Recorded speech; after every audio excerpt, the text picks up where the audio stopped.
Hello everyone. This is Soumya here. Welcome to another video in my channel. Today's video will be a special video because it will be a mock interview that I took of one of my subscribers. If you want to be a part of this mock interview series, then stay tuned and watch the entire video as I will tell you exactly how you can take part in this free mock interview series. It is my way of giving back to the community. This will be a completely virtual Zoom interview and it will be as close to a real interview as possible. This interview was a DSA based problem solving interview, a problem solving based question. I really hope that you like this video. I would suggest that you watch the entire video and try to come up with the solutions to the problems that I had asked in this video. It will be a good exercise on your part. Please like and share this video as much as possible so that it goes out and reaches more number of people. If you're new to the channel and have not subscribed already, please hit that subscribe button. It will mean a lot. So without further waiting, let's get started.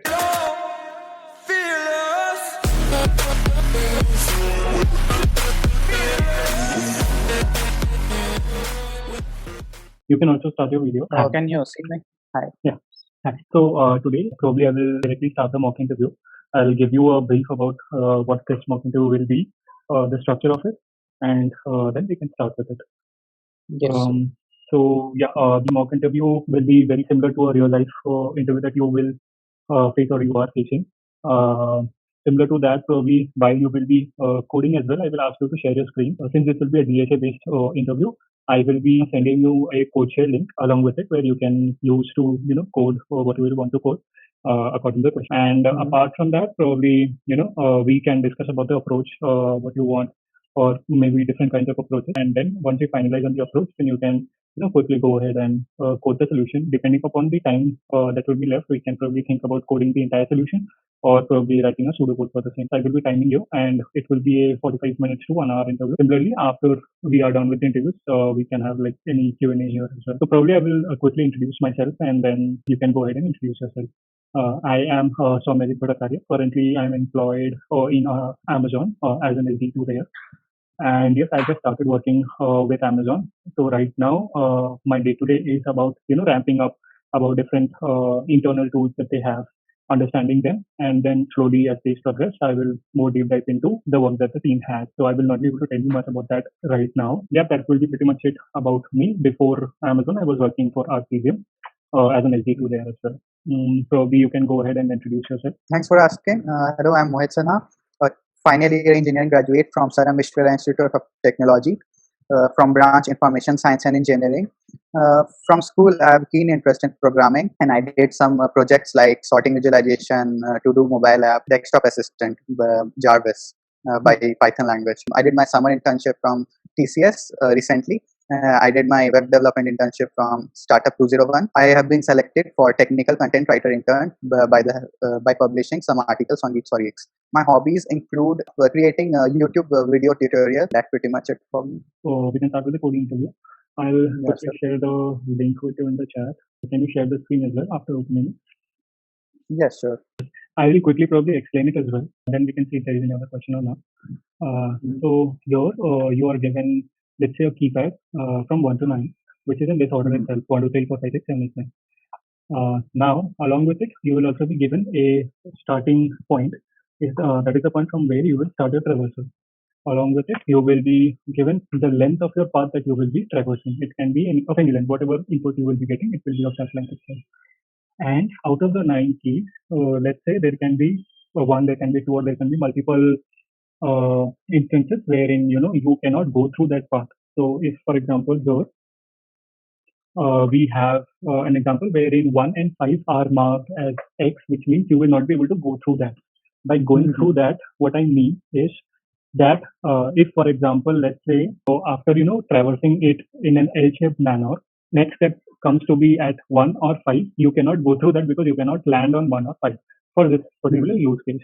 Let us for now consider, for simplicity, we will consider that it's a 1 to 9 keypad, and the path that you will be going, it will be in an L-shaped manner.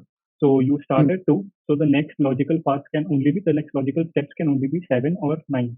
So it will always be in an L-shaped manner, just like a knight in a chessboard. It can go in different directions, but it has to be in an L-shaped manner. Similar to that, Okay.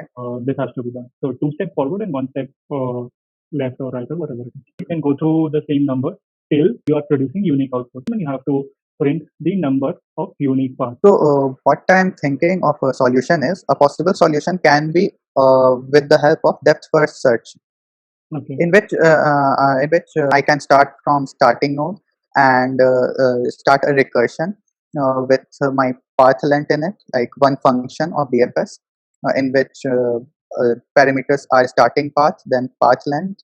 I think I can go for 4-direction L shape or 8-direction. Can you clarify it? Let's consider it as 4 direction only. Okay. Top, So bottom, left, and right. okay, I can use one hash set also, in which I can add the path so that I can not revisit that path again and again, because it can be of infinite loop, like again 3 to 2 to 9 again, then 9 to 2, then this can be an infinite loop. So I can deduce that with the help of hash set, so that no duplicates can be there. Then every time I can add it and decrement my path length for Okay. every iteration going in 4 direction. So if I find a particular path, so Mhm. I can say that the path length becomes 0 now. So Alright. if path length becomes 0, then okay, let's add it to my resultant. Let's increment my result. Okay. So in that way, I think I can solve this problem. And for cases like when we find x, then we have a condition. If there is, if my current number is x, then I can simply skip this iteration and move on to next one. It makes sense. Yeah. Yeah, it totally makes sense.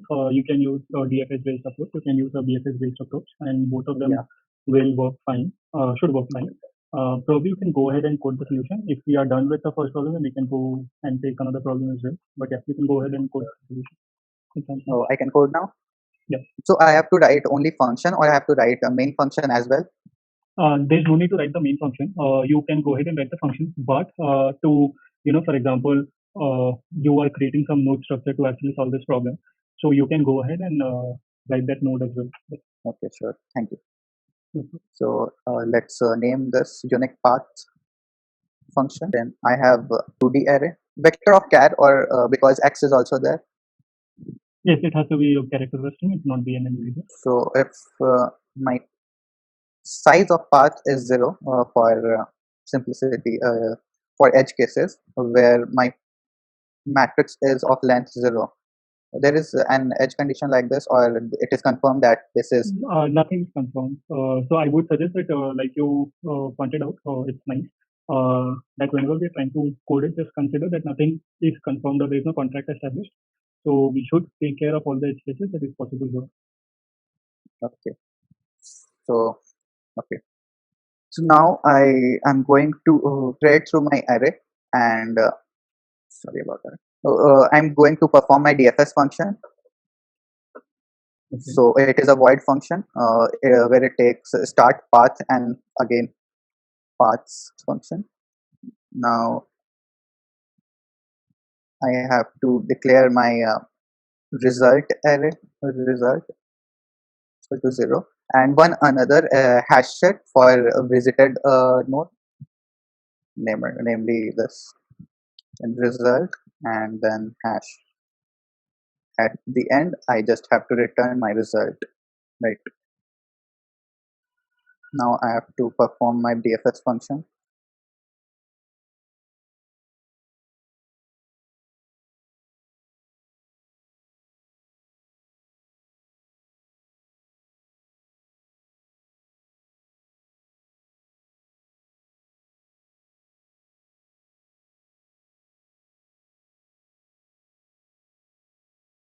I have to take track of I and j, right?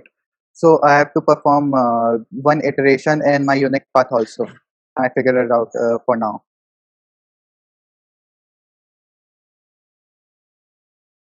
Why are we iterating here? Can you explain it out? I'm iterating here to get the ith and jth, like what is my coordinate of my start position, because I don't know the coordinate of my start position. because I have to go for other coordinates in L shape also. So I need to know what is my current coordinate. So that's why I'm going through INJ, and if I found my start position, then I can say, okay, Okay, INJ can be my starting coordinate. sure, makes sense.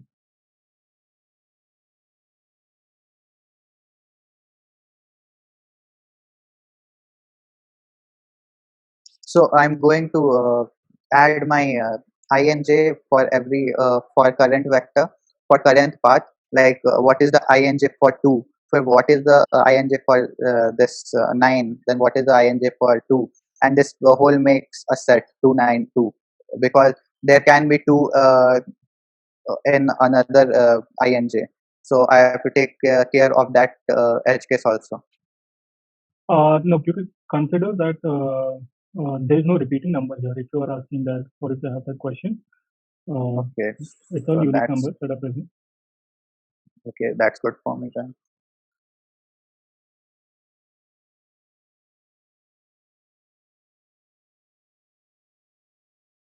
So this is for out of bounds, and also for if there is a x or not. Then if this condition passes, then I have to see if my path becomes 0. If my path becomes 0, then I can say that, okay, I have found my this path distance. So result plus plus and hash dot insert current string and just return. Now I have to iterate in 4 direction in L shape.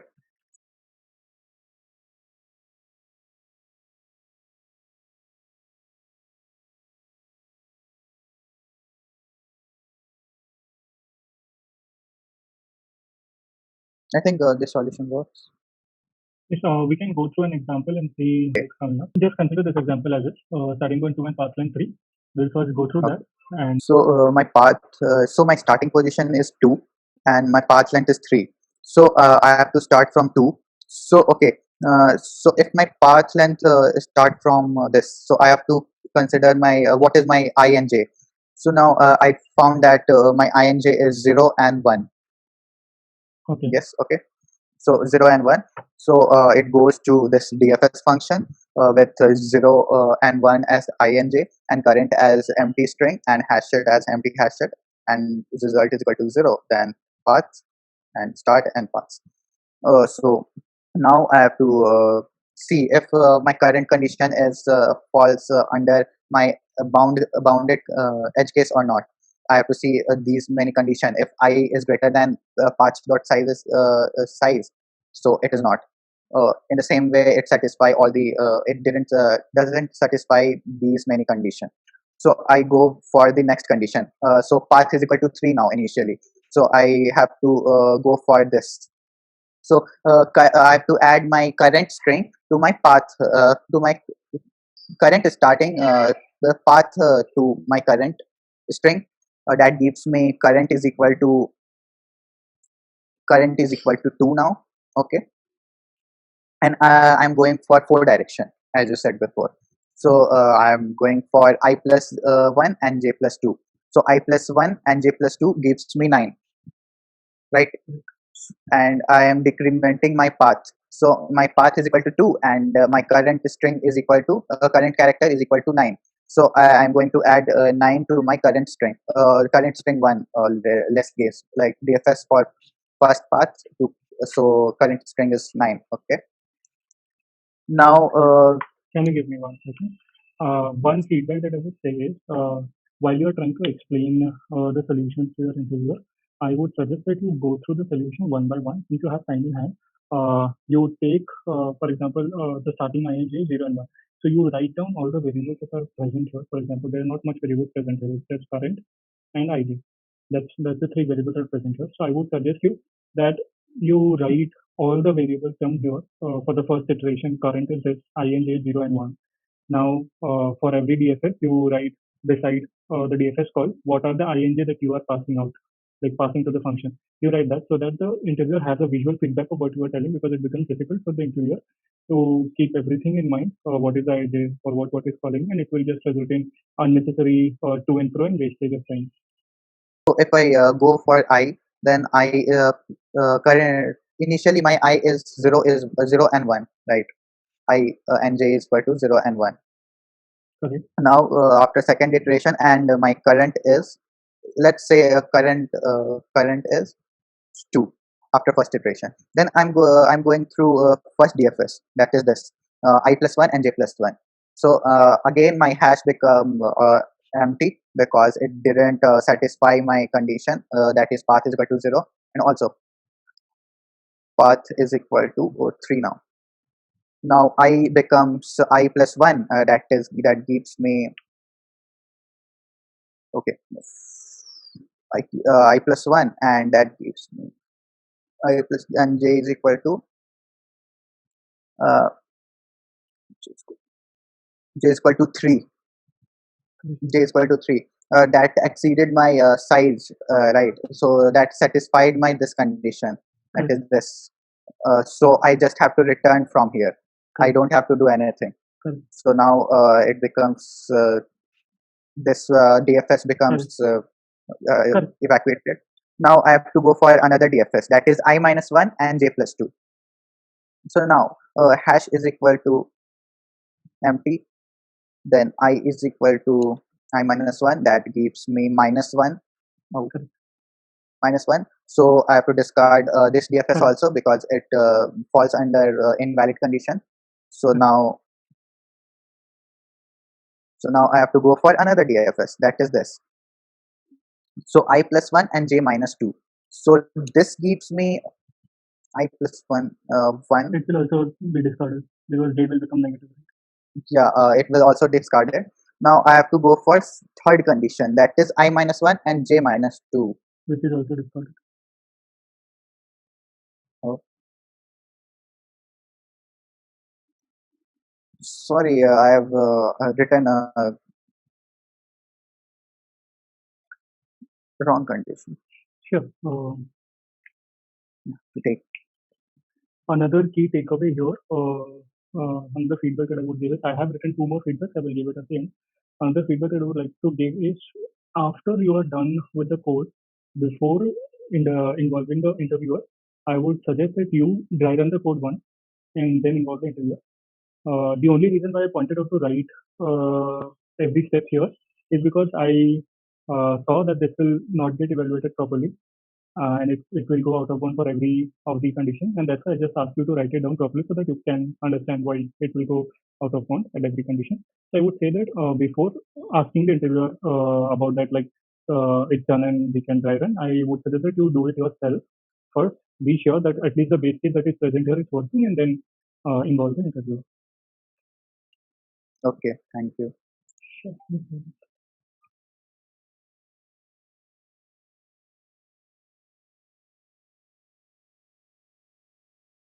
Okay, so now these 4 condition discarded. Okay, so now I have to go for another my fifth condition, that gives me I plus 2 and j minus 1. So I plus 2 gives me 7. I plus 2 gives me hash is equal to this, and I plus 2 gives me I is equal to 2, then j is equal to j minus 1, or that gives me 0. So now this is valid. Okay, so I came to this position, that gives me 7, right? So and my current becomes 2 plus the current, that is 7, and my path become 2. Now suppose we are going through this 7 for simplicity of purpose. Correct. So if my I is equal to 2 and 0, j is equal to 0, so I again have to go for this 8 DFS function, and in that 8 function I found a way to take this 2 again for L shape, because of L shape 2 and 6. So my hash will become again empty, and I is equal to again 0. That gives me I minus 2, and j j is equal to j plus 1, and this and current will become this 2 7 and 2, and my paths will become One. 1. That's fine. You can just make decrement path one. It depends upon whether you consider path as number of links or number of nodes. That's fine. Yeah, right. So if my path is equal to 1, then in next iteration I have to see if my path is equal to 1 or not. So if now I have reached a condition that gives me path length same as that 272, that gives me path length of 3. So now I have incremented my result and added to my current to my hash rate in, for infinite loop condition and return. And I'm going to see for every input, like if I see 9, then I have to go for 6, 4 and 2 also. So 292 gives me one condition also, and also 2, 7 and 6 is also there. So in this way my output will become 4. Is it okay with you? Let me just go through it once more. Okay. Can you point out some issues with the code, like why or where this code will fail? So I think I have to see my edge condition, that is I is greater than path dot size. It should be path dot size minus 1. So yes, that is one problem. I is greater than equals to path dot size should be the case. There are other problems as well. For example, to give you a hint, what are you doing with the hash that you are passing on? I am okay. Okay. So I am okay. So I have to. I'm not seeing if it is already present in my Correct. hash rate or not. Correct. So I have to see that condition. So this hash dot count will give if it is not present in my One hash rate. more problem. One more problem is Okay. basically if you have to print out the path, then how do you print out the path? You print out the contents of this hash, Hmm. Yeah, but I that think so. will not contain all the paths, right? For example, when it encounters 2, 9, and 2, it will not contain the 2 because we are adding the current position into the current variable after we are returning it, right? So basically, when we are returning it from when its path is equals to 1, your current value will be 2 and 9. Okay. Yeah, I think so. So I have to add it in my in this. So you can add it before that as well, right? Like there's no need to add it 2 times. Yeah, You can I just can move add it it. up. Yeah. Yeah.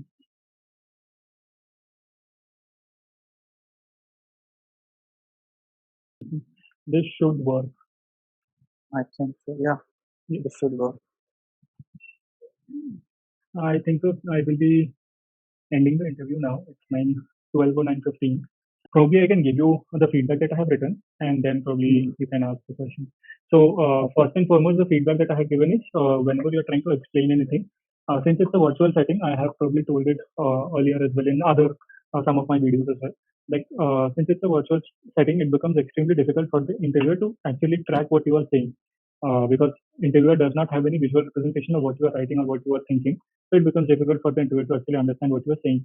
Because of which, if you like tell that now the value of ij is this and the hash will contain this and we will get the answer, it becomes difficult for the interviewer to understand that. And since the interviewer is here to actually validate what you are telling, it will lead to more to and fro, because since he or she is not containing every bit of information in his or her head, it becomes difficult for the interviewer to actually track and understand whether or not the code that you have written is correct. Absolutely. So the best approach is the one that you, after telling you did here, is basically write down all the variables that are present in that particular code flow, and for every iteration, what the value is. Obviously, you can skip certain iterations, like which are completely straightforward. For example, I is becoming negative. There's no need to do those iterations. I know that. So you can skip those iterations. But for most use cases, wherever the code flow is flowing, I would suggest that you go through and write out all the variable values here and then move forward. That will be extremely helpful. Second one is once you complete the code that you have written, just check it once and dry run it quickly for the use case that is present here, at least for the input output that you have been given, so that you are completely sure and confident of your code, and then go ahead and ask the interviewer to dry run it with the interviewer. Second is this. Third is whenever you are trying to name the variables, I would suggest name the variables very intuitively. Uh, Mhm. uh, Probably I and J is fine because we are dealing with actual indexes here. But Mhm. naming the path length to be path and there is another variable as path will become confusing. Yeah. Uh, so I would suggest that whenever you're trying to name the variables, try and come up with names that are actually representing whatever the value of that variable is. For example, path length, you can name it as path length and so on and so forth. So what it will do is basically it will be easier for the interviewer to actually understand what you are trying to do. So the main Yeah. thing here, or the main idea that you should be focusing on, is that writing the code in such manner so that it is easier for the interviewer to understand, and it saves time. So as much time you can save in unnecessary to and fro, which will correspondingly mean that you will have that much amount of time extra. For example, even if you're able to save 5 minutes, you will have 5 more minutes in your interview to actually uh, implement the logic or optimize the solution if it is required. Mhm. Uh, Third is that, and one more thing that I had, yeah, and yeah, the another one is it's just nitpicking. We can probably you have done it, although we can modularize the code as much as possible. For example, if we are validating the conditions, so we can create another function which says that it will be validating the conditions and use that. What it will do is basically two things. One, once the interviewer is looking at your code, the interviewer gets to know what every piece is doing actually. So you are, for example, running BFS. So the interviewer knows first you are validating the inputs.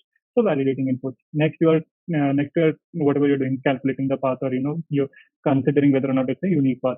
Whatever it is, if you do that in that manner, then it becomes very like the interviewer will understand your code quickly, because since we are writing in whatever language we are writing here, if we are writing it in English, then the interviewer will actually correctly understand, like, yeah, the DFS method, we are first validating it, then we are checking for Yeah. this, and then the DFS is being called, which is fine, which is easy. Again, it's just so that it saves more time, so that you don't have to explain every bit of information there. That's it. So the idea should be to save as much time as possible by writing the code in such a manner that it's easily readable and understandable by the interviewer. Yeah. That will be it. And apart from that, the good feedbacks were you were able to come up with the algorithm which was designed. I thought you would be obviously it was it would not be, it was not a hard problem. It is a medium kind of a problem. But yes, Mhm. the more focus on this particular problem was on the implementation itself. You were able to come up with the algorithm correctly, which was nice, and it was you were able to come up with the algorithm like at the first go itself. There were certain hiccups here and there, but overall, the code that you have written, that works fine. And you have written nice code, and there is no formatting issues that I can see here, so that's nice as well. So I think so. The interview, according to me, it went fine. Probably it would have been great or better if the other things would have been properly done. But apart Yeah. from that, just from the functional point of view of the interview, it was great. Okay. Thank you. So thank you for your feedback. That's a great feedback for implementing various functions. This Different parts. invalidity and then first validity, and this can be a very good intuitive way to represent what algorithm is working. Thank you for this mock interview. It really helps me a lot Thank you. No for problem. improving my Sure. skills. Sure. Yeah. I really hope that you liked this video. If you did, then please hit the like button and share it as much as possible. If you're new to the channel, then subscribe to my channel. I will be uploading more such content regularly. If you have any questions or if you want to give me any suggestions about any of the videos that I should be picking up, please comment down below. For becoming a part of this mock interview series, which I highly suggest that you do, please follow me on Instagram and send me a message telling that you want to be a part of this mock interview series. This is Soumya bidding goodbye. Das Vedanya.